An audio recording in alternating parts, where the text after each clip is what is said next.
তো হ্যালো বন্ধুরা, আজকে আমি বলবো যে আপনার মোবাইল স্ক্রিনে আপনার ছবি কিভাবে নিয়ে আসবেন। তো এই জন্য আপনাকে প্রথমত মোবাইল স্ক্রিনে টিপে রাখতে হবে।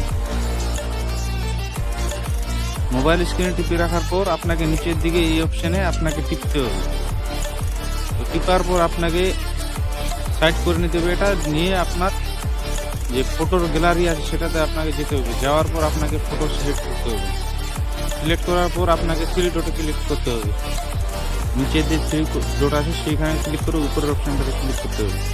তাহলে আপনার এই জায়গায় চলে আসবে। আসার পর এইভাবে ছোট বড় করে নেওয়ার পর আপনারা সোজা যে উপরে টিক চিহ্নটা দেখতে পাচ্ছেন ওই জায়গাতে টিপলে আপনার সেভই হয়ে যাবে, মানে সেভ হয়ে যাবে।